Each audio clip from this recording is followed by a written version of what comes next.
And now time for The Viewing Room with Adam and Ethan.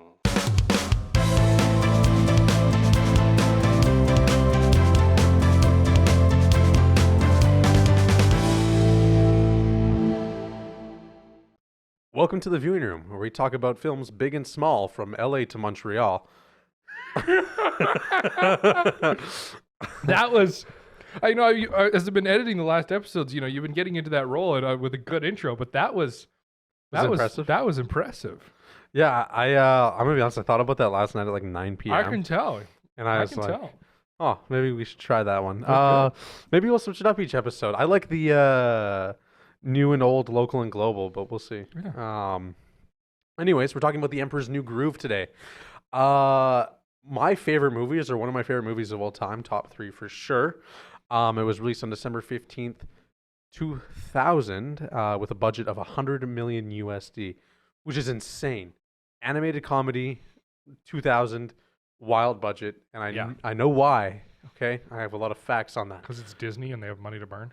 Well, yeah, but that's the thing. Quick fact, December 15th, 2000 is actually the same day the last reactor was shut down at Chernobyl and decommissioning began. So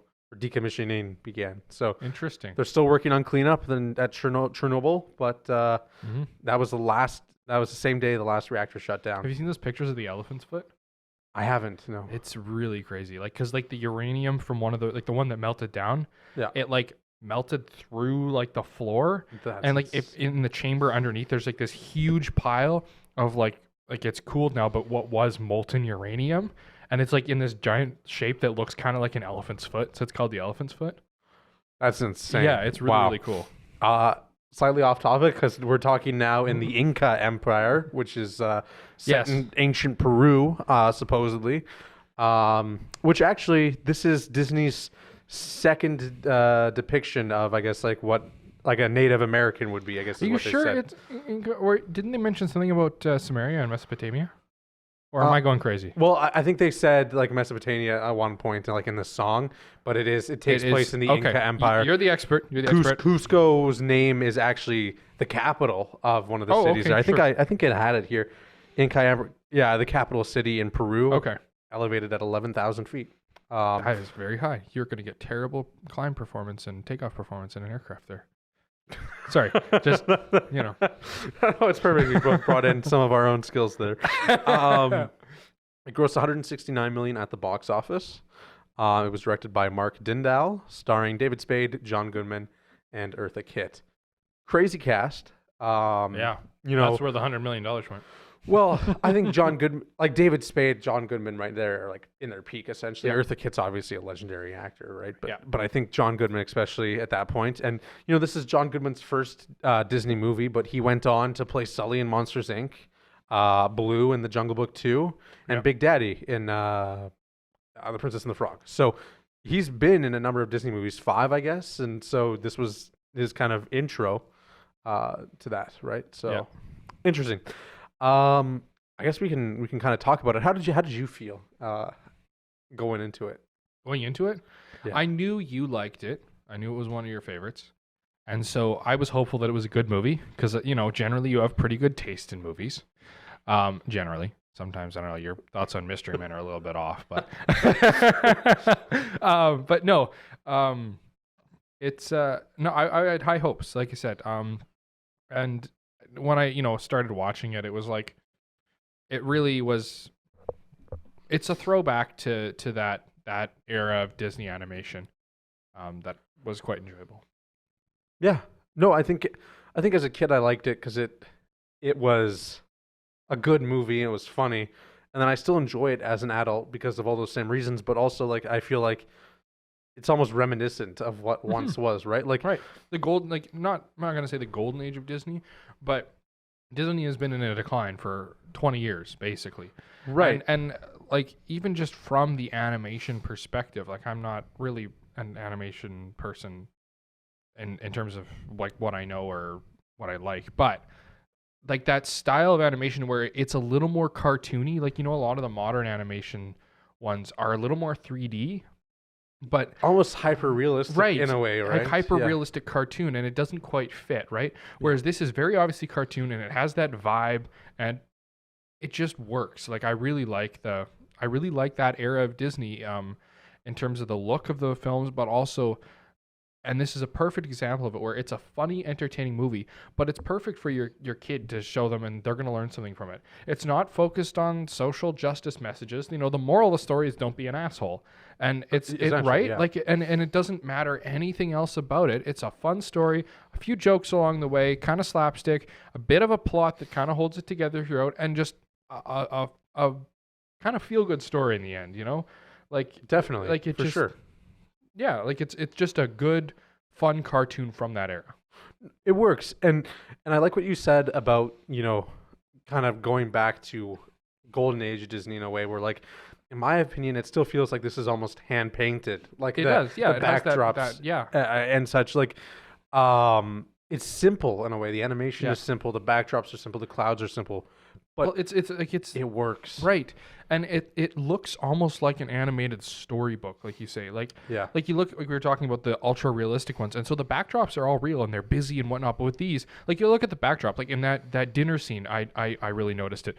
It was just like a plain backdrop. It looked like somebody just put a painting behind it with like a fish drawing or whatever. Yeah. And like all those shots where they're like running through like the valley, it's got all the mountains and it looks cartoony, but it looks more 2D in a way. And it's simpler and it's fun. Yeah. And I enjoy that about this movie. I enjoy the look, I enjoy the feel, and we can get into that more, but I suppose I should read a synopsis let's do right the synopsis. now.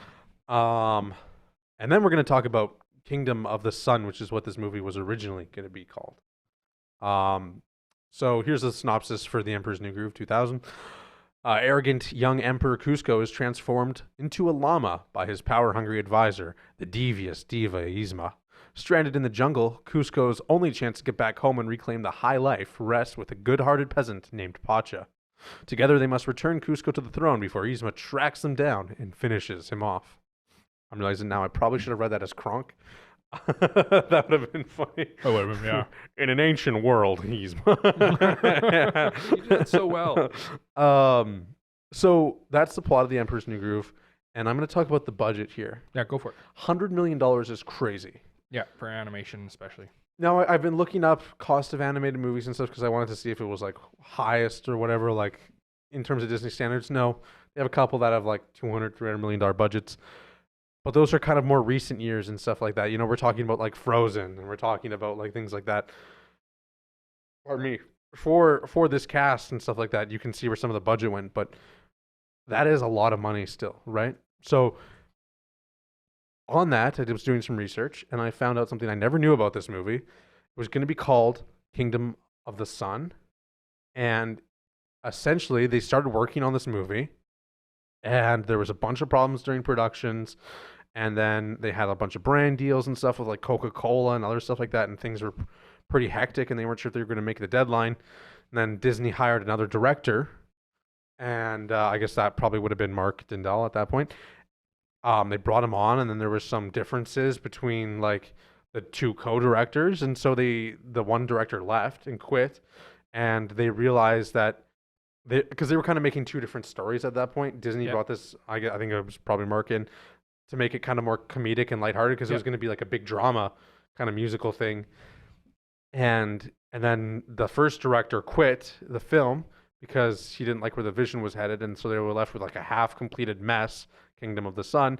They scrapped the whole thing. They had spent $30 million on it. They scrapped the whole thing, and they asked Disney for an increased deadline, but Disney said no.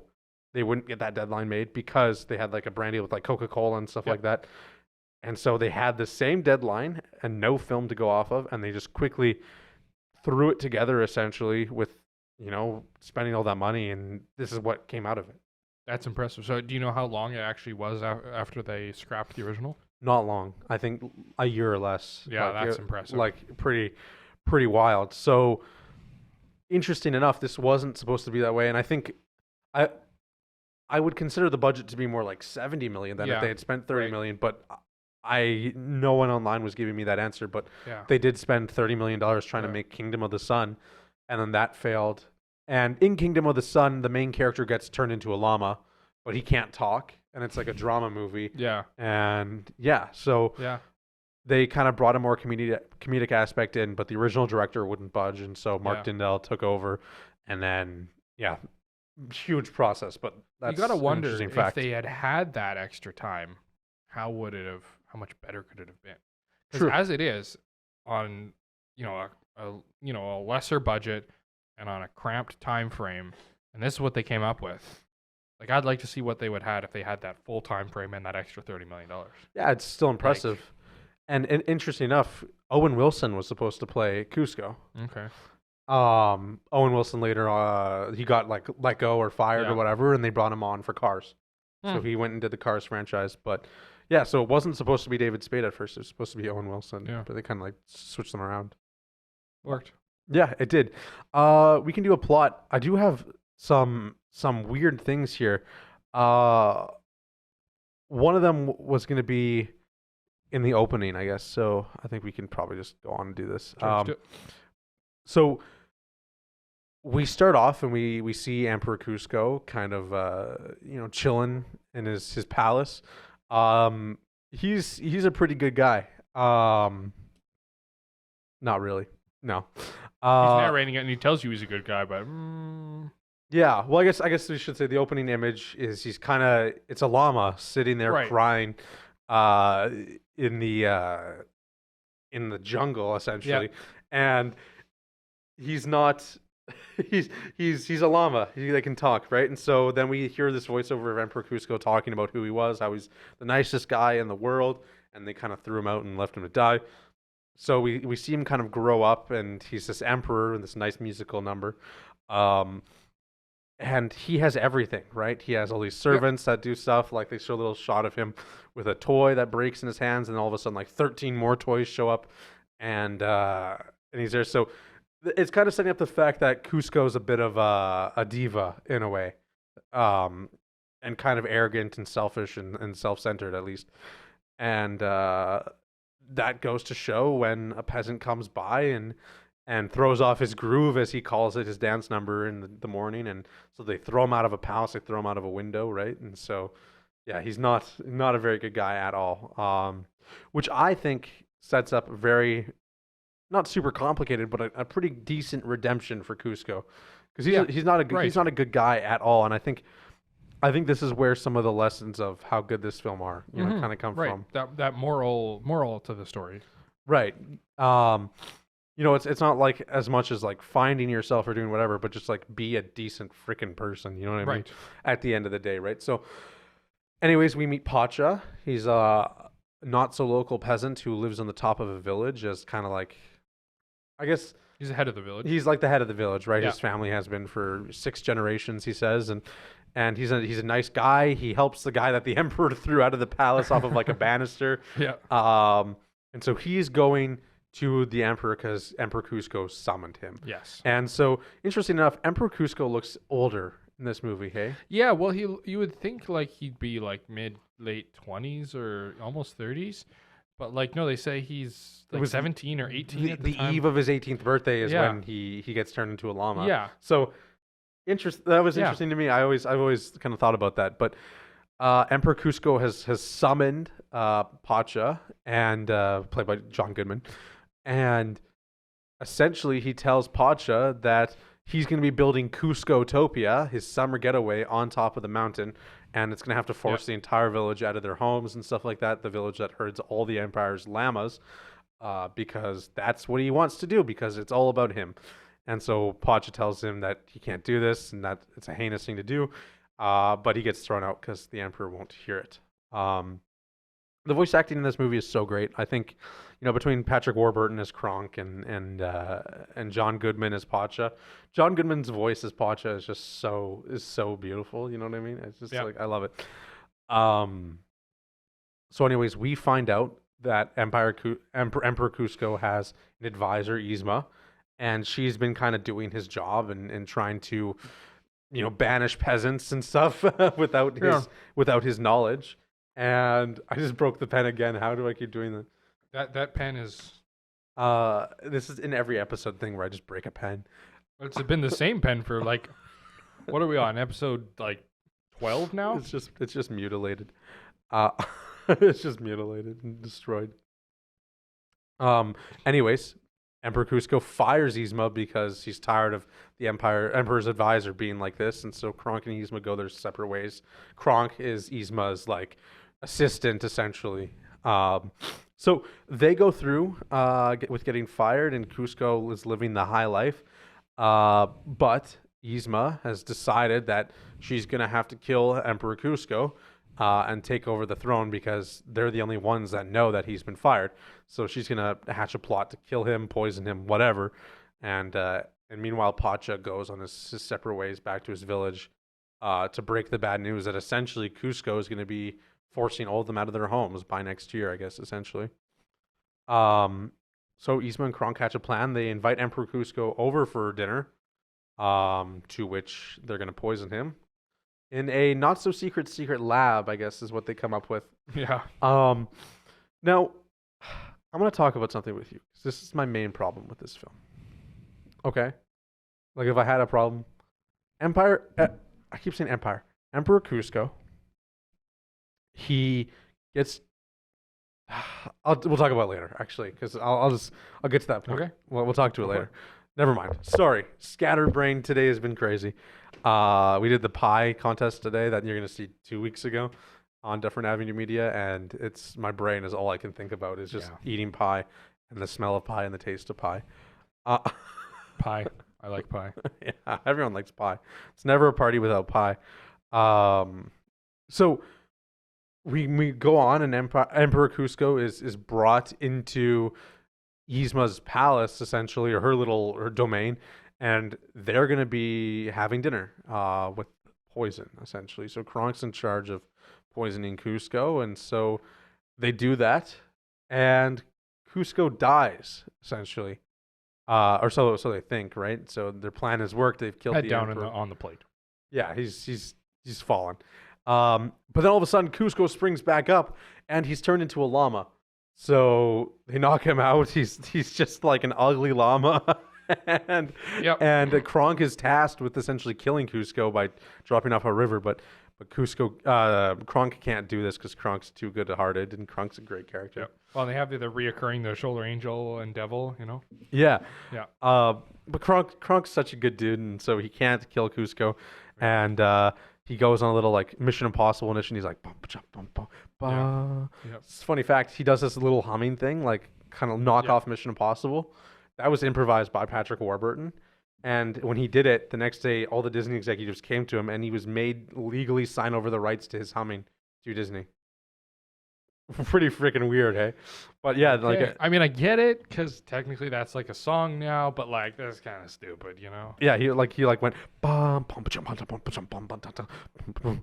That was like literally what he did in the mic, and then he had to sign a bunch of stuff saying like that they could use his likeness of that and whatever. Mm-hmm. So pretty interesting. What a weird fact that I have there. But anyways, Kronk messes up. He drops the bag that he has Cusco in, the unconscious llama, and he actually falls into the cart that Pacha is leaving the village with. Yep. So we follow Pacha back to his village with the amazing score, I should say. The Pacha's Homecoming theme is one of my favorite movie scores of all time. The music in this movie is fantastic. Yeah, I noticed that. It was really good. Yeah. Yeah, I think I'm pretty sure the main song, I forget what it's called, won a Golden Globe the year it came out. Oh yeah, it was pretty good. Yeah, I love the score in this movie. The Pacha's theme, like it's great. It's fantastic. We should link it. We should link the soundtrack because I think it is one of the best soundtracks ever. In the description. So we move on into Pacha's village and we meet Pacha's family, his daughter and son, and his wife. Fun fact: this is actually the first Disney film ever to feature a pregnant woman. Which is a weird fact. I find that hard to believe. It is. It is the first ever Disney film to feature a pregnant woman, and one of the first to not have an evil mother. Pretty crazy. Yeah, but Uzma basically takes that. Sorry? What's her face? What's her name? The evil advisor. Yzma, same thing. Basically, she's not a mother. She's not a mother, but she's like the evil queen, kind of, right? I suppose. Kind of. It's similar. Yeah. So, anyways, this is the first ever Disney film to have a pregnant lady in I it. find that very hard to believe. I'm trying to think of. It's true. I feel like true. no, I don't know. I promise you, it's true. I don't believe you. Promise. Where'd you get that from? Reddit? IMDb. I don't believe it. IMDb and Screen Rant. I don't believe it. It's true. No, it's not. It's true. Nope. Look it up. It is Nope. true. It's true. Nope. Well, either way, it is a Disney film. Nope. Think of any Disney film that has not a a Disney pregnant film. lady. How many Disney films have pregnant ladies? Like maybe like Maleficent. I'm trying to think. For like there's a second. one that I'm. Is it? Oh, what movie is it? There's one I can see her in my head. I don't remember. Keep going. You're wrong, but keep going. I just read the facts, man. Anyways, so we meet Potch's family and his kids, and nice family. His wife is pregnant with a third on the way, and he decides not to break the news to his pregnant wife about Cusco coming down to destroy the village, essentially. Yeah. So he goes to put away the llama and whatever, and he sees this bag that he didn't know he was traveling with for a day or whatever in the back of his wagon. And he opens it up and he finds Emperor Cusco in the llama form, and so he's like, Demon llama, Demon llama, yeah. And so we find Emperor Cusco. He's freaked out because he realizes he's a llama, and he accuses Potch of basically turning him into a llama. And this is where my problem comes from. So he says he can't remember. The last thing he remembers is seeing Potch and telling him that he's going to destroy his village, Cuscotopia. Doesn't make any mention of like the dinner with Yzma, whatever, right? So he immediately accuses Pacha of turning him to a llama, and that he's going to go to Yzma, and he says, and her secret lab, so it's not a secret lab, he knows about the secret lab, and Yzma's going to turn him back into a human. Yeah. So the logic is here, like the reason why I'm like a little upset about that is because obviously he's upset with Pacha. What he's undeniably, he woke up next to Pacha, so he thinks that Pacha is the one who did this to him, right? Bad circumstance. But not once does he think that like the lady he fired might also want to poison him. He's like, their whole world revolves around me, right? Yeah. But he doesn't realize that, like, you know, he fired them. I don't know. Maybe it's a plot hole, but I guess I don't know why I have a problem with it, because it's pretty easily. I get what you mean. Like, it seems a little bit like they could have put a little more thought into that one, or they could have changed it slightly and made it make more sense. Because I agree. And I think I remember thinking the same thing at the time. Was like, wait a minute, why, what? Like, you know about her, like you know about her secret lab, and you fired her. Like you say, it just that one seems a little bit odd. Yeah, and I guess it's made up by, because he says the last thing he remembers is telling him that his village is going to be destroyed. But it is a bit of a weak link, especially when Pacha says later in the film that they want to kill him. He won't even consider it for a second, especially going off the fact that, well, he did fire them, right? Mm-hmm. So like, I guess maybe they're trying to illustrate how like naive he is or something. I don't know. Yeah, that's true too. Like again, he does say like their whole world revolves around him because he's a very self-centered llama. Yeah. So Cusco's gonna head back to his palace and get changed back into a human. Yeah. But he kind of needs a guide. But Pacha's not going to take him unless he refuses to build Cuscotopia. Cusco says, no, not going to happen. Cuscotopia is happening the second I get back into being a human, and it's going to be a birthday gift to me.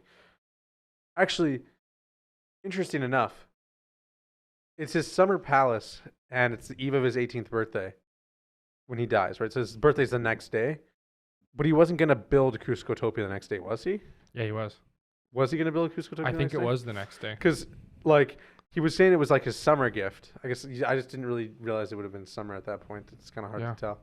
It's just it's an interesting fact to me, right? Because like, it's a day's walk to each village. Yeah. And so he's summoning the guy the day before, telling him that everyone's gonna go bye-bye. Yeah. Why wouldn't Pacha tell anyone if it was gonna happen within like 10 hours?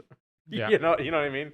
It's like when the city puts out road closure signs. They don't do it the day before. Right. They do it like, you know, a week in advance. Or they just don't tell anyone. So anyway, hi Maggie. So anyways, Cusco decides that he's going to navigate the dark jungle with jaguars and bugs and scorpions by himself because Pacha is useless in his opinion. And as the Emperor, he has an innate sense of direction that he's born with. Sure. Yeah, sure. And so he goes on his way, and of course, there's jaguars. He meets a talking squirrel named Bucky. Maybe I don't know. He's the road Bucky. Yeah. And essentially, he pisses off this squirrel, and this squirrel it decides to wake up all the jaguars around him, but it doesn't work. So Cusco laughs at him arrogantly, and all the panthers wake up, and some jaguars, I guess panthers, same thing, and they start to attack Cusco. So Cusco is backed up against a ledge. He's gonna die or fall into a ravine, whatever. And Pacha comes swinging the Tarzan noises. How do you do it? How do you do the thing, the Tarzan yell? Do it. I can't. I'm not Tarzan. You're leaving me I out. don't have the muscles or the. In my dreams, you do. That's weird. Okay. All right. So, anyways, fun fact about that, because he does the Tarzan yell, John Goodman. The last Disney movie to come out before Emperor's New Groove was Tarzan. So, funny enough, the year prior, 1999, Tarzan came out, and so Tarzan was a good one. I liked it. Well, that's a reference. That was the last Disney film to be created beforehand. He's not as slick as Tarzan, though. No, he kind of fumbles his rescue in a way, and they get trapped on a log, and they start careening down a river of death, and it's not pretty, but cartoon logic. They survive. They're all fine. And Cusco is unfortunately drowned, or what it looks like, and so Pacha goes to do mouth-to-mouth CPR, and Cusco wakes up, and whatever, they have shenanigans, and I think he thought he was gonna kiss him, and yada yada yada, and dumb, and blah blah blah, and Cusco basically tells Pacha thanks for saving me. Cusco-topia is still happening, okay, no matter what, it's still gonna be built, and that's the end of it. Case in point closed, right? Which is no way to treat the person who just saved your life. Meanwhile, Pacha's trying to build a fire, and it gets put out 5 times by Cusco. I love that little detail. It's hilarious. So Cusco goes and kind of sits by himself because Pacha's agreed to take him back and save the day for Cusco, but Cusco's still going to build his summer palace, and it kind of shows this nice moment where Cusco is freezing on the stone ground, and Pacha comes over and takes his poncho off and drapes it over him to keep him warm in the middle of the night, even after all the horrible stuff and the rocks and stuff. Cusco's throwing rocks at him and stuff and putting out his fire, and Pacha just is such a nice guy that none of it affects him, right? And so essentially in the morning, Cusco wakes up, and as a way to get Pacha to take him back to his palace, he says, "You know what? I won't build Cusco-topia. If you take me back, I'll consider somewhere else." And so that's a lie. You can see he lies about it, and so they start. When you think it's a nice moment, you think that we've gotten to the point where he realized that Pacha is just a nice guy, with the poncho and everything, and you think he's they do a good job of acting that scene where they're sitting in front of the water, and it's thank you or whatever, and then. You think he's turned around? No, thank you. So they keep walking, and the village is right there. They can see the palace and everything's good. So they cross one last bridge, and Pacha slips and falls off the bridge, and the boards crack underneath him, and he falls. And so he's begging for help, Cusco, to let him back up. But Cusco decides no, in this vulnerable period of time, he's not gonna help Pacha back up, because he was going to just have him imprisoned for life when they got back to the palace, turning him into a llama. But they're not. This is way better, because now Pacha's going to die, and his problems are solved, essentially. But as he says that, a board breaks under Cusco's legs, and now they're both dangling off this bridge, and they have this kind of fight and get tangled up in each other, and the bridge collapses, right? So they're falling down this cliff. We have some cartoon logic here. They're bouncing off the cliff, and all of a sudden, it comes to a point, and they're stuck back to back on this wall. And so, in order to survive, and there's crocodiles underneath them, so they can't jump into water, because there's a bunch of angry, hungry crocodiles. So, essentially, terrible character point here for Cusco, ultimate low, I'd say, at this point, where he was going to leave Pacha for dead. And Pacha was like, how can you be this way? How are you this heartless? And Cusco's like, well, we shook on it, but you need to have hands, and he has hoofs, I guess. Is it hoofs? Llamas have hoofs? I'd say so. Yeah, they're hoofs. Yeah, like I guess I wouldn't. Yeah, I wouldn't know how else to. Yeah, they're hoofs. To, that Maggie. Hi, Maggie. So Cusco is kind of at an ultimate low here, I'd say, at this point, but he's going to have a bit of a redemption soon. So they're stuck here, and they have to work back to back because they're stuck on this mountain to get up, essentially. So they need to move up at the same time and stretch out so that they can reach this branch in a form of teamwork, which Cusco has never done before, right? No. So they're going to work together, and eventually they do get up and they do kind of get out after more cartoon shenanigans. Yeah. The way they get up is so unbelievable, but whatever. It's a cartoon. Essentially, Cusco gets a bunch of bats in his mouth, and he unlocks like the ability of flight, essentially. and they get like taken up by this horde of bats, kind of like carried up. Yeah. Which is funny. It's creative. Yeah. It's suspension fun of disbelief. And so they've kind of just escaped together in this act of teamwork, and Pacha starts to fall off the cliff. The cliff starts to break off and fall, and Pacha's gonna die. But Cusco reaches out, pulls him back with like his teeth, because he's a llama, and saves Pacha's life. And it's this nice moment where, like 3 minutes ago, Cusco was gonna let Pacha die. Yeah. What do you think of that? I mean, like you say, it's a redemption, and I like their reaction to it. He's like, you just saved me, and he's like, no, we're not talking about that. Like it shows that he still thinks that as an emperor he needs to be that selfish a-hole, but he's kind of starting to not.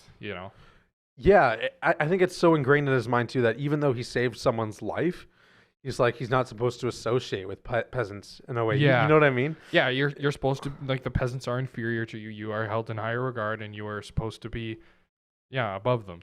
Like, even talking to them feels like a chore in a way at this point. So Pacha agrees that, with the bridge taken out, it's going to be a 4-day walk to the palace, but I will take you back. He agrees to take him back. And Cusco's surprised by this. He's like, well, I was just about to kill you. Why are you still doing this and taking me back? And Pacha's like, well, you know what? Like, we did shake on it, and so I'll hold up my end of the bargain, regardless of if you build Cuscotopia. But 4 days is a long time to change your mind if it does happen. It is, yeah. Meanwhile, back at the palace, a funeral is being held for Cusco, a nice little eulogy, and Yzma is kind of becoming the new emperor, and they're painting things, they're changing it, taking all the way, changing it over to be her palace. Yeah, her kingdom and stuff like that. Historically, not realistic, I guess, technically, because I don't think they would have a female emperor in the Inca emperor, would they? But movie. It's a cartoon. Right? It's a cartoon, right? I'm not going to go sit here through the historical implications of the Emperor's New Groove. Rated G for guidance, I guess. General. Is it? I thought G was just guidance, because PG is parental guidance. PG-13 is parental guidance 13 plus. 14A is 14 adult. I don't know. Whatever. I don't know. It's a kids movie, is what I'm trying to say. Once you're 18, it doesn't really matter. Yeah. Well, I mean, yeah. Officially.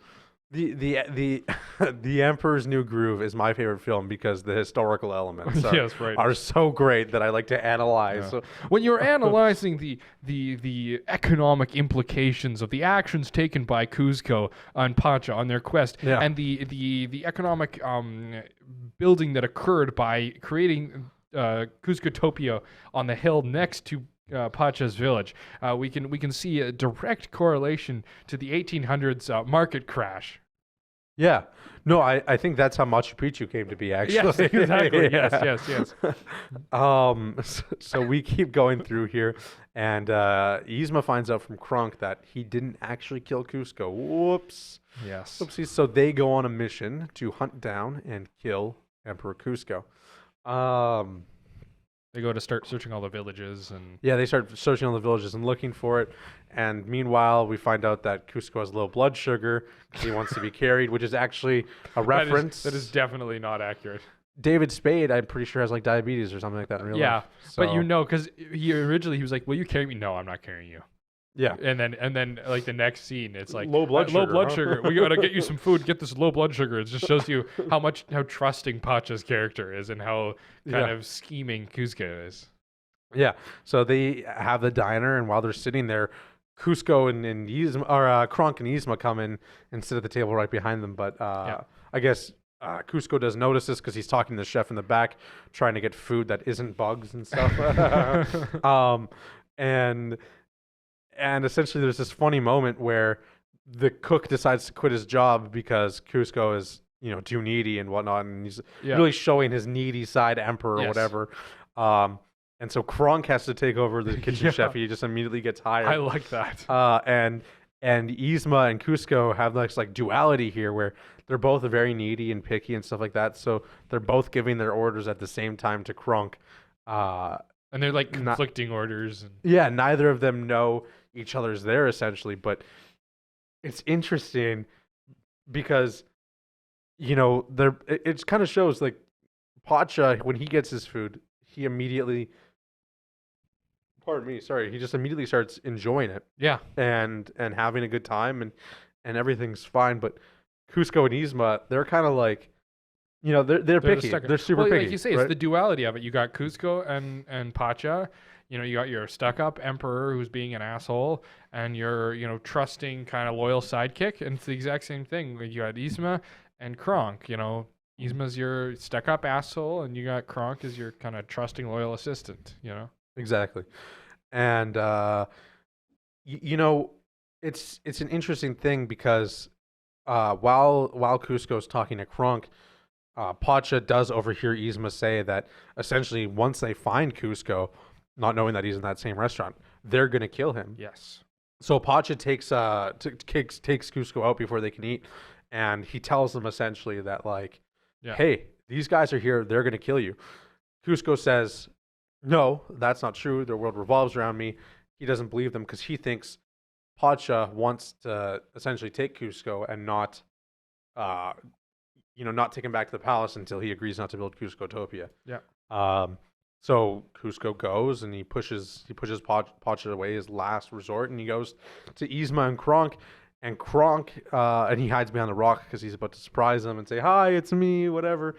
And interesting enough, Yzma says, like, oh, we should have killed him when we had the chance. Yeah. And then he realizes, Pacha was right. Yeah, he realizes that, like, oh, shoot, these guys are trying to kill me. I better go back to Pacha, but Pacha is nowhere to be found.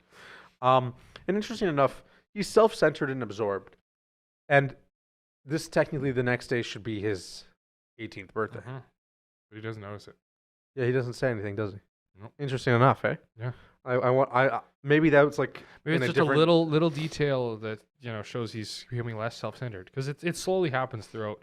Like they build it really well, like until that final act that confirms it. You can see it building and just. Yeah, exactly. And so we get back to where we started at the start, where we see Emperor Cusco kind of crying in the jungle alone, and they do this nice little fourth wall break where, they do it a lot with a fourth wall where. Yeah. Like the voiceover of Cusco and stuff like that, or I think they do it in a creative way. Like at one point, he like pauses the movie and comes out on the screen and takes dry erase marker and writes on the screen. Yes, I like that. To tell him where you should focus and focus on him, right? I think that's a creative little funny way of breaking the fourth wall and showing into his character. But essentially, he basically has decided with himself that he's not going to play the victim card. Yeah. Sorry, go on. Well, it's also. They do that also in the opening voiceover, but it's only in the voiceover that they break the fourth wall like that. And I think it makes it almost feel like he's telling you the story. It's like, it's almost like he's now, like Cusco's older, and he's sitting there telling his children or his grandchildren the story, reading them a picture book at the same time. Like, that's kind of what it makes you feel like. Yeah. Well, at the start, he's like, I'm the world's nicest guy, and they threw me out. Yeah. And then in the second voiceover, when we're back, he's like, he says the line like, oh, give it a rest, pal. They saw what happened. Yeah. You know what I mean? He's kind of had this moment where he's like, it is my fault. Yes. And I should have listened. And now I've had so many chances and so many near-death experiences, and now it's finally come to this. Yeah. And so he goes and he tries to be an actual llama.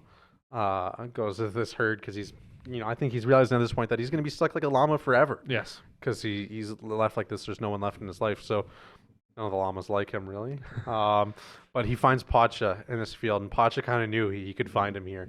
Because I guess I don't know how movie logic. He knew that he would be hurting the llamas and find Cusco there somehow. And so he does find Cusco, and he agrees, hey, listen, I will take you back to Cuscotopia. And Cusco like apologizes because he's like, you were right, they are trying to kill me. And he kind of realizes now that it's not Pacha's fault, and he's been awful this far, and he finally apologizes for something he's done wrong, right? And so they head back to their own house and meet the family again, because essentially they're gonna be taking Cusco back to the palace, and they just need to get some supplies from their own house. But when they get there, they find out that Yzma and Kronk are actually in their house looking for Pacha, because Kronk had a realization that, hey, that peasant from the diner is the same peasant that I accidentally gave Cusco to at the start of the movie, right? And this isn't a very long movie, hey? No, it's 78 really minutes. Yeah. So and it's only actually 75 of actual movie. The rest is credits. Yeah, it's pretty crazy, like an hour and 10 minutes essentially. Yeah. Of like I enjoyed that it was short because I was watching this last night after I was full of Thanksgiving dinner, and that's exactly when I watched it too. Yeah. It's like I appreciate when stories can tell, like, I guess the whole idea and develop characters in an hour. Yeah, like it's a concise story.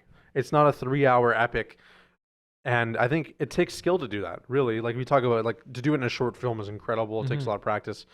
But even just doing it in a movie in just over an hour, to be able to like process all those things and do that and make it not feel like it's drawn on and have it funny and concise is a real skill. I think a lot of cases, less is more. For sure. I think, a lot of times if a movie starts to bore you, you kind of miss out on the message and you stop caring after a while. But when a movie is an hour long, it's kind of like it's not easy to forget it that much. You know what I mean? It's a lot easier to remember, and it's a lot easier. It's like watching like a long YouTube video in a way, or something like that, right? I don't know. I enjoy that. I enjoy not watching 2.5-hour movies. I enjoy watching the movies that can tell everything in an hour, hour and a half. That's like the perfect range, in my opinion. An hour and a half. Yeah. That 90-minute area. But we move on, and so Pacha and Cusco leave to flee from the house, and essentially Pacha's family is going to deal with Yzma and Kronk, and they've locked them in the closet. Yeah, that's quite funny. And Yzma wants Kronk to break the door down, but Kronk's not going to break the door down because, hey, Yzma, this is handcrafted mahogany. I can't just kick it down. He won't kick it down because it's like a nice door and whatnot. And he's going to break the house, and Kronk's such a good guy. He's kind of trapped with Yzma, just like doing her bidding essentially. And so Yzma like tries to kick the door down, but they like open the door at the last second, and Yzma like falls off a cliff essentially. With some cartoon shenanigans, and Kronk's such a good guy. Kronk thanks the family and everything, Pacha's family, like, hey, we should do this next family reunion, whatever. Yeah. He doesn't realize that like they're not family whatsoever. He thinks he's part of the family, unironically. And in the second movie, he is actually. Did you know that there was a sequel? I didn't know there was a sequel. There is a sequel called Kronk's New Groove. It's all about Kronk and his life. That's funny. And but anyways, family treats Kronk great. Kronk goes to go get Yzma, and Pacha and Cusco are making a run for it. And there's this nice kind of montage where they're running, but they're leaving tracks behind them, like colored tracks. And then there's like a map, and you can see the colored tracks on the map, and all the characters know you can see the tracks, and they're confused by it. So again, it's like a little fourth wall break that I think I love about this movie, where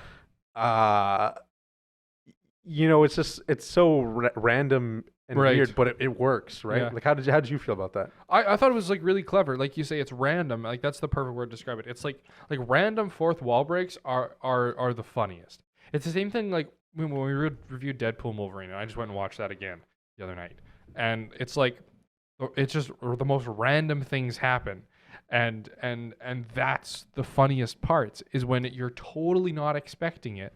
And that's what happens. And so I think, like you say, the random aspects like that, like who would expect all of a sudden there's map trails on the road as they're running by, right? Like it's so random, and that's what's good about it, you know? Yeah, no, I agree, and I think I don't know, I think it's one of those things that it's just so creative, and it's stuff that you don't see done very often. I think, while I don't think it's the most in-depth whatever plot, like it's so creative with what it does in its short amount of time, right?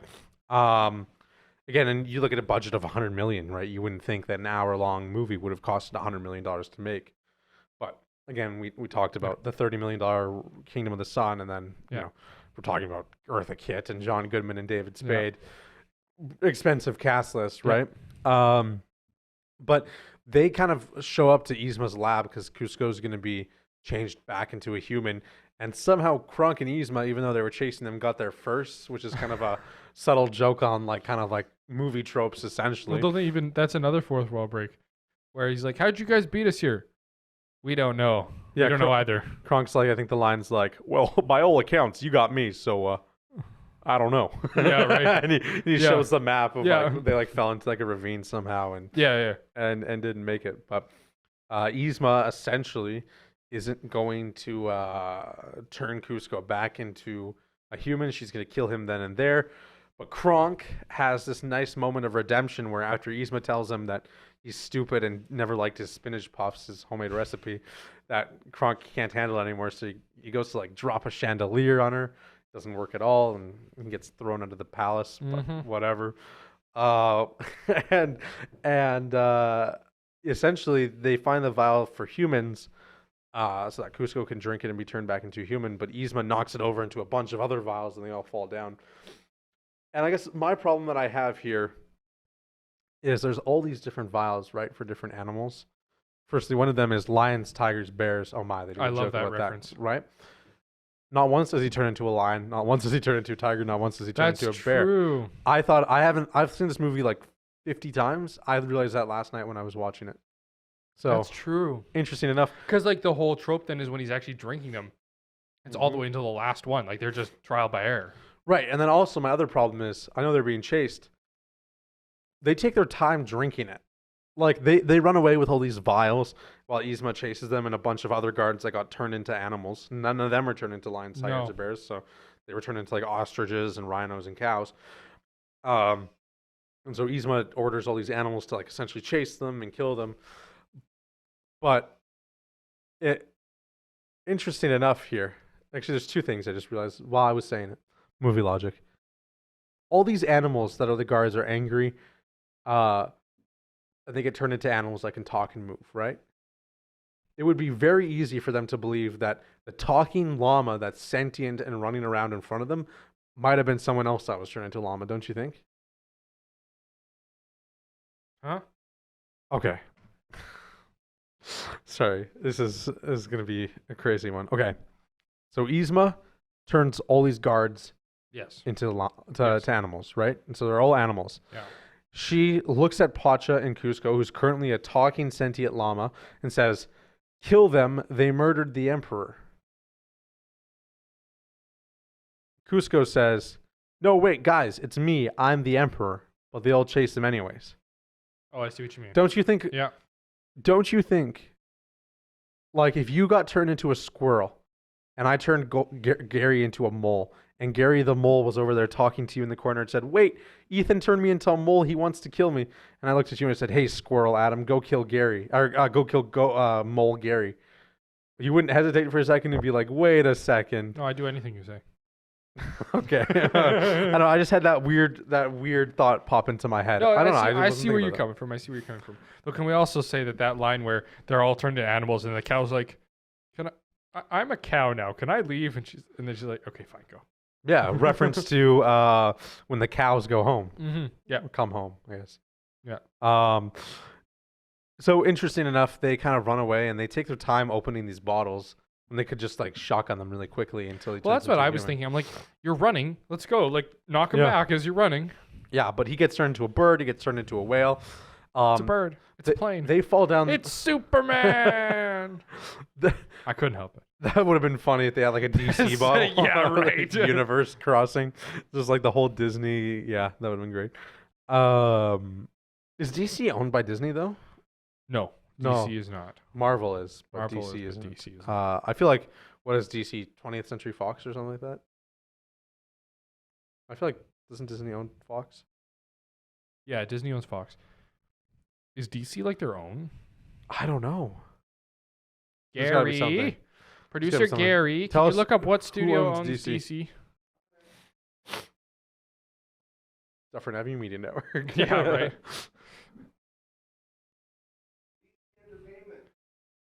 So DC is their own. They're independent. That's neat. What? Are you sure?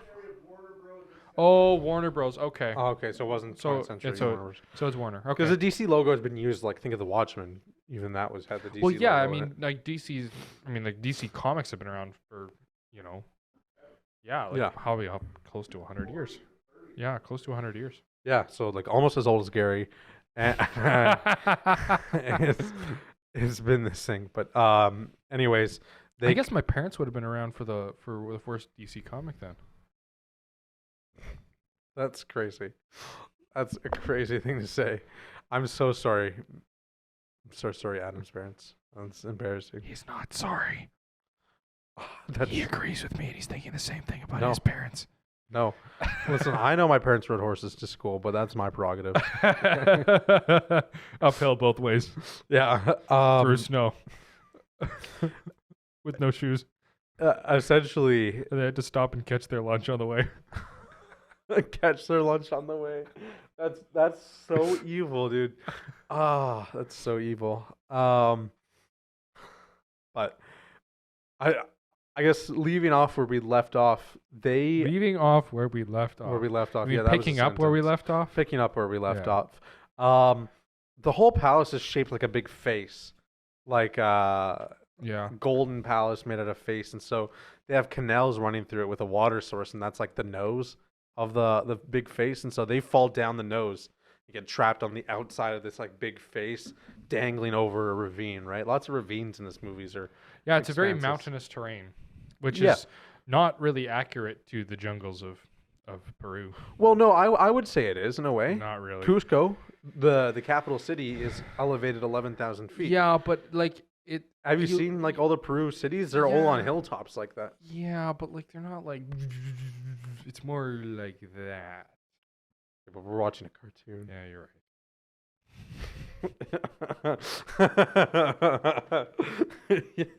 right. Anyways, Yzma goes out to kill them, and she turns into a cat, thinking it's probably going to turn her into like a jaguar or something cool. Nope, it turns her into a squeaky little cat, and she's essentially going to turn back into a human after she kills or turn back into a human, then kill them by pushing them off this ledge, and yada yada yada. Kronk comes out and saves the day, though. Yeah, he opens the door. He's like, "Oh, I didn't know this passage led here." Yeah, what are the odds? What was this? Should I do the voice? Yes. What are the odds that door led out here?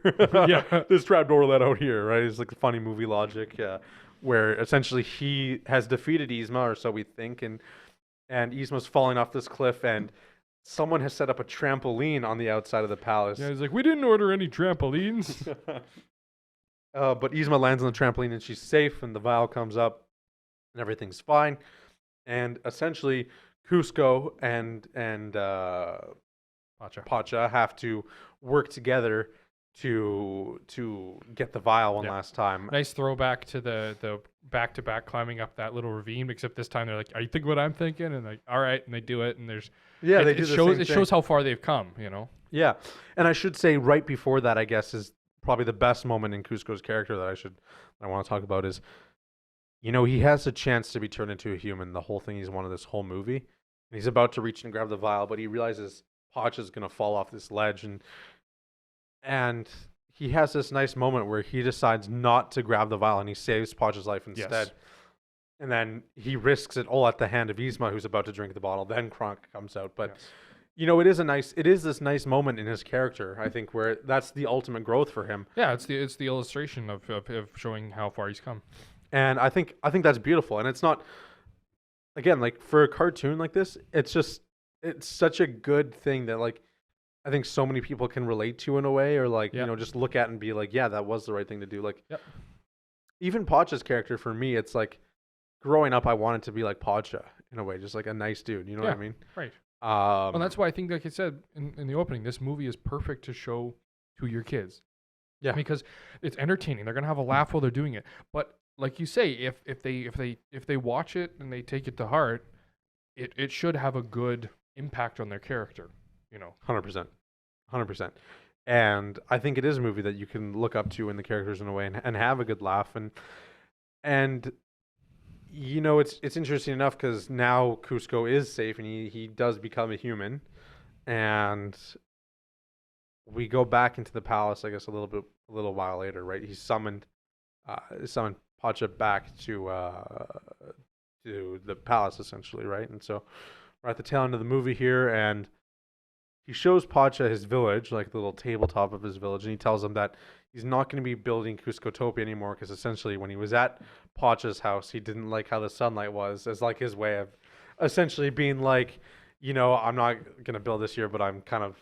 I don't want to admit that it's because I'm a soft, I've kind of softened. Yeah, exactly. That's a great way of putting it. And, Pacha says, well, like the hill next to me has a pretty good sun.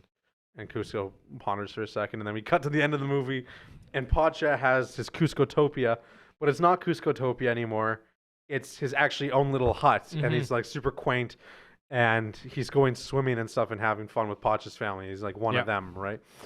And I think that's a great moment to show that, like, he does build his version of Cuscotopia, but it's not all about him anymore. No. Right? He doesn't do this big lavish thing with servants and stuff like that. He has a quaint little hut for sleeping, and he's hanging out with the family of peasants who he wouldn't have associated with, like, a few days prior, right? Again, it's that moral of the story. If you're a good person, good things will happen, Right, and I think it's a beautiful moment in his character, and I completely love it. And like I said, I think for when it came out, and all things considered, I just think it's a great message, and I love it. I think it's great. Mm-hmm.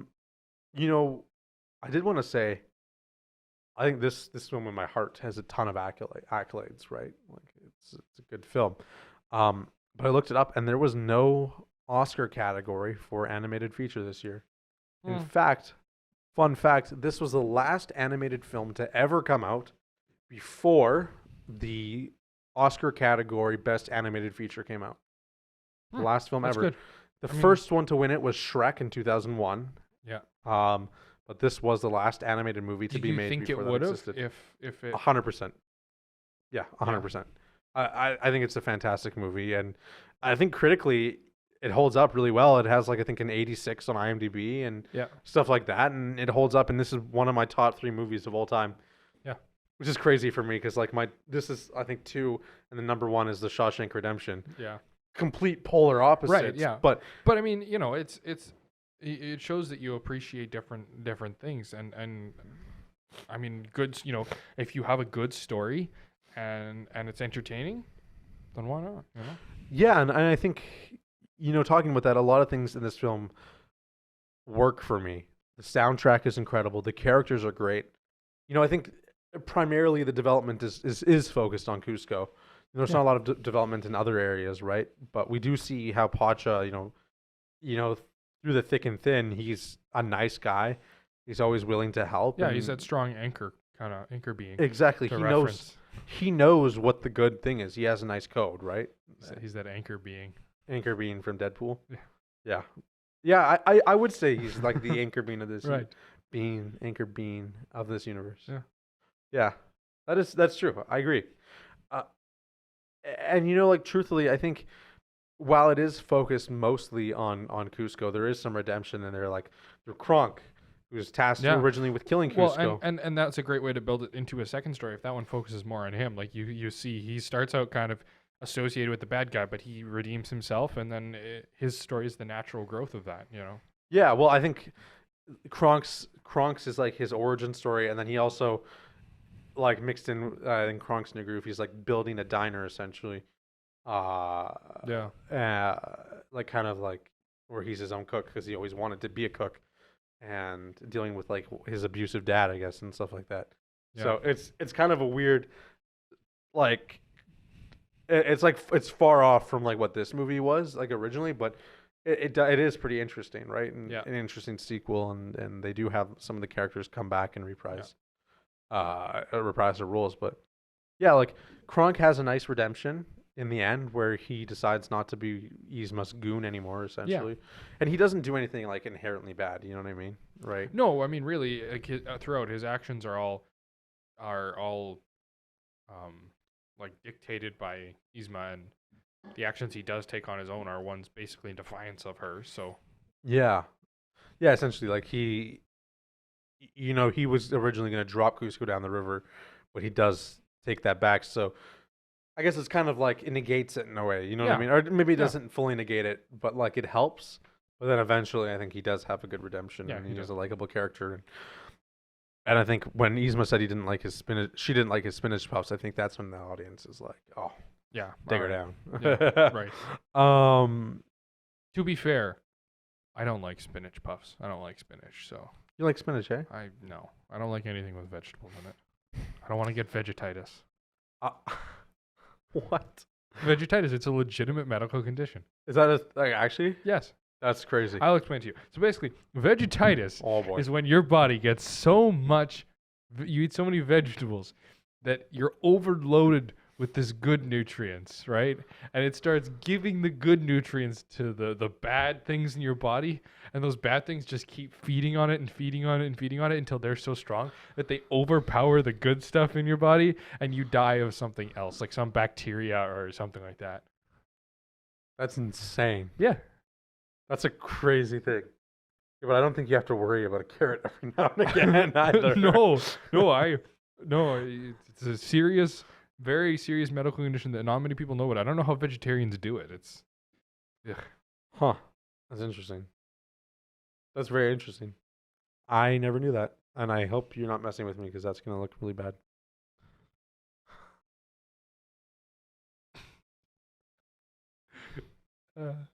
No, I'm not. Sure. I'm not. Vegetitis? No, vegetitis is a legitimate thing. Okay, fine. Chip and the Bug. Opening up the movie, you see a chip and a bug eating things, right? Like on the side of a cliff. That's a reference to Citizen Kane. I haven't seen Citizen Kane in about 3 years. Just throwing that out there. There's some monkeys eating bugs outside one of the houses in Citizen Kane. Like I said, I haven't seen Citizen Kane since grade 11. Okay. Well, I'm just throwing that out there. I didn't think that fact would land, but there we go. Are you actually making? Okay, you're making up vegetitis, right? No, it's a legitimate thing. That's insane. I don't even believe you.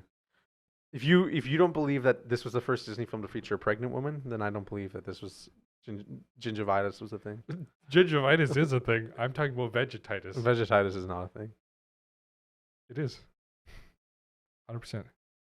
Carrie, can you stop recording and hit record already? For a second, I thought that was Maggie, but that's a car. Did you learn that from the vegan teacher? No. I don't like the vegan teacher. That car is really loud.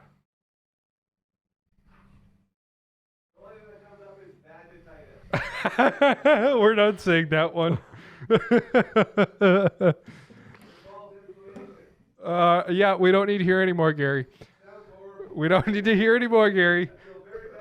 We don't need to hear anymore, Gary. We don't need to hear anymore, Gary. Vegetitis, real thing. Continue.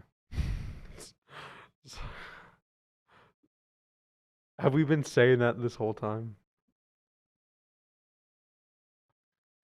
Are you sure you're not confused? No, it's vegetitis. I am 100% sure. Can you just emphasize the E for just a second? Vegetitis. Okay. Not va. No, not va. Va. Let's go. Let's keep. Let's go. Let's go. Perfect. No, Vegetitis is real. I wanted to talk about, we talked about simple art style. We talked about like the music and stuff. A lot of subtle llamas here and there. There's a few things like in the artwork, a lot of them. Yeah, a lot of llamas, like the comb Cusco uses to brush his hair is a llama.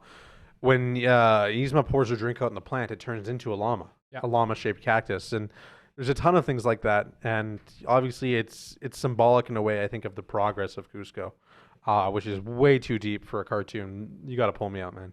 This is way too deep, but there is a lot of symbolism there. Yeah, and I do think it's foreshadowing Cusco's kind of redemption in a way where, and then they Pacha's wife essentially knits or crochets a poncho for Cusco that has llama on it, right? And it does show his change, I guess, into llama man, whatever, where, it's a thing with the culture that I think almost you can say makes him more ingrained with the people. Yeah. Pacha's village is the village that herds all the llamas, and maybe I'm reaching for straws here, but, Cusco won't have anything to do with any of the peasants, right? Yep. And the peasants herd all the llamas, do all the farming, do whatever. But now all of a sudden he is a llama, and he does kind of have to rely on the peasants in a way, right? And so I think that is symbolic of being down in the nature of it all, right? And I don't know. Do I sound crazy? Is that? No, I mean, I think, like you say, the llama becomes his symbol, and that's part of the moral of the story is that he has to learn to rely on people more and learn to trust and not be an asshole. And the journey that he goes on to learn that is with those people. And so I think it's like you say, it's great symbolism. Like that's one of the things that I keep thinking as you're telling me all these little things and just watching is that it is remarkably well thought out, like, and planned, and all these little details, like they're not put in there on accident, a lot of them. And so I think it just shows a remarkable amount of planning, especially given a reduced time frame, like production time. Yeah, like they even asked Disney for an extension. Disney said, no, you have to make it by this time. Right. And so to have it that well planned out and executed on such a short production time, and I think maybe part of the reason that it is so well executed is because of that planning. I'd be curious to see some of the production, like the pre-production for this, but I bet you it is very detailed and very well thought out. There's some interesting stuff in the DVD features that I watched as a kid. And I do think it's one of those things, like once there was no dual director thing and it was just Mark Tyndall, I think it kind of had a clear vision. You did say something like a couple minutes ago about having to rely on peasants. Like we talked about that, like now having to rely. And I think it's an interesting point here too, because I was saying the same thing of, he relies on peasants so much in his day-to-day life and servants and stuff like that already, but now he's relying on them in a different way, right? Like he relies on servants and butlers and peasants and stuff to bring him his food and farm, do all whatever and take care of him. But now it's kind of different where he's like actually he's relying on someone to keep him alive and keep him safe in a way. And I think it is an interesting perspective because it's like the same kind of concept, but in two different situations. You know what I mean? Yeah. And I think he also realizes it more now too, right? Like in his palace life, that's all he's known. So he just thinks it's normal that you just go like this and there's a butler there to do your beck and call. And yet now all of a sudden he's relying on them, but they have a choice in the matter, sort of. Yeah. And he's relying on them for more basic need, like you said. Yeah, exactly. Man, I don't know if I have too much left even. One more thing I wanted to talk about. So Disney is very well known for their adult references in their cartoons. Okay. Right? They do that a lot. Like, I wonder about this dynamic between Yzma and Kronk. Because there's one line in there where I think it's at the dinner and Cusco's like, how old is he? Like 20 or something? Late 20s. Yeah, right. And it's just like, I just wonder about that dynamic and what were they intending there? Well, because to me that the relationship there is not clear in terms of like, is he like a paid servant or is he like assistant? But like, I don't know. I just feel like that was maybe a slight reference, and maybe I'm reading into it, but I feel like maybe that was like a slight reference, I don't know, because Yzma, when she's sitting on the throne and Cusco has the voiceover, he's like, and that's Yzma, the emperor's advisor. and that's Kronk, Yzma's like assistant or whatever, right hand, whatever. She gets a new one every decade or so. Yeah, and that's what makes me think it is that dynamic. Interesting, yeah. You know, like she likes the young guys. You know what I mean? I don't know. I don't think so, because there is that one scene outside where Kronk has the revelation of where Pacha might be, and he goes in and like Yzma has like the cucumber on her face and like the face wash, and he's like, oh, like he's like disgusted by how she looks, right? You know what I mean? True. So true. I don't know if that's a dynamic. Also, like if she was into the guys, why would he have his own tent outside? All the way from her. A little waist tent. It's kind of funny. Yeah. It's kind of funny. Yeah. I don't know. It was just something that I thought about because, like I said, Disney's famous for those references, and so I was trying to like wonder, like, I don't know, but fair enough. That was one thing I noticed. Yeah.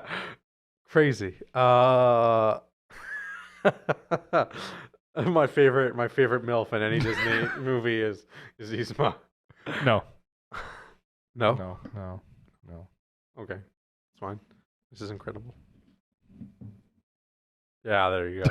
I knew it. Yeah, I don't have a ton left. I just, other than like, yeah, this is one of my favorite movies of all time, and I think it all comes together really well between the music, like Pacha's theme, and such a beautiful soundtrack, and the character growth with Cusco is fantastic. And it's not like, you know, there's hundreds of stories that are like it in a way where, you know, you have a character that has to get over themselves essentially and learn to not be an asshole. But like, I do think there's a lot of creative elements in this that make it unique in a sense where, you know, the transformation to Cusco and now what he has to do, I think you can look deeper into a lot of aspects, and I don't know, I just appreciate how simple yet in depth it can actually go. You know what I mean? Like on the surface, it's a funny, lighthearted movie.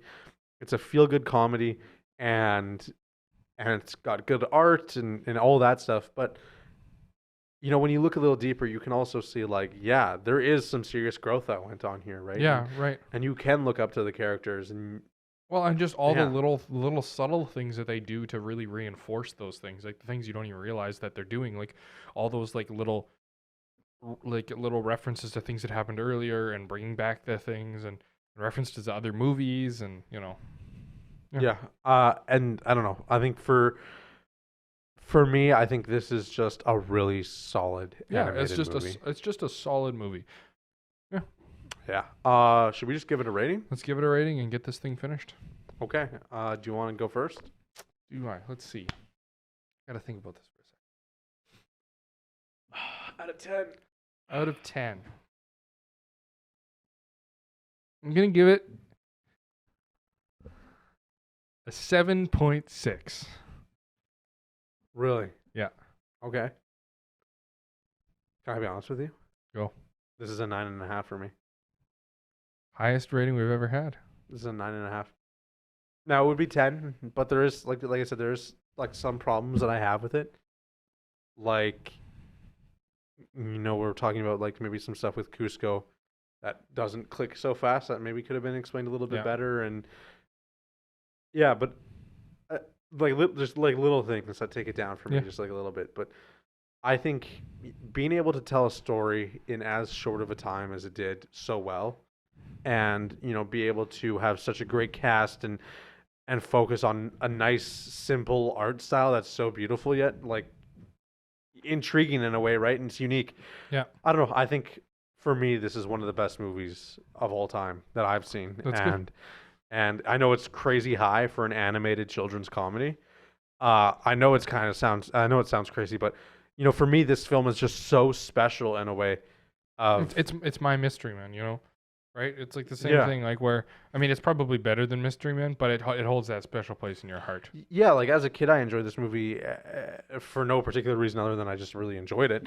Yeah, and then like I really wanted to be like Pacha in a way, like, you know, a nice dude like that. I just like thought it was like a character you could look up to, and I don't know. I just think this movie did a lot of things right, and all the elements just really blended together nice for me, and I think this is a movie that I could watch and show my kids and feel like proud that I enjoy this movie, right? Like, and I think it will hold up, and I think it has held up. So it's a 9.5 for me. Cool. Yeah, that's good. Yeah. Is that it? That's it. Wow. I It's a don't good know. episode. Yeah, it felt pretty nice. By the way, if you're new here, we do have an Instagram at @theviewingroom_. Go give us a follow. We post about all of our upcoming shows, events, and clips from episodes like these. And we also have a Patreon at dufferinave.com. So give that a watch, give that a check, and feel free to subscribe if you'd like. What else? Put suggestions in the comments. We'd love to hear from you if you have a difference or you noticed something we didn't, or there's a movie you want to see. We'd love to do that. And check out coliseumpresents.ca. We go to almost all of their events, or at basically all of them. They put on classical film events in the theaters, so it's great to see those kind of movies in the theaters. And dufferinave.com. Yeah. Hey, thank you guys for watching. Have a great rest of your day. See ya. That's the movie. Hey, Yzma. Hey, what? Hey, Yzma. That's actually really good. The poison for Cusco. Cusco's poison. Poison's specifically chosen to kill Cusco. That poison. I got you covered. Yeah, no, I practiced that for a long tell. time. Yeah. Years. Yeah. We'll do that during the show. My name is Deckard Kane. I'm from Diablo. I don't know, I'm just doing voice impressions now. Yeah, it's funny when it's related to the movie. Yeah, I know, right?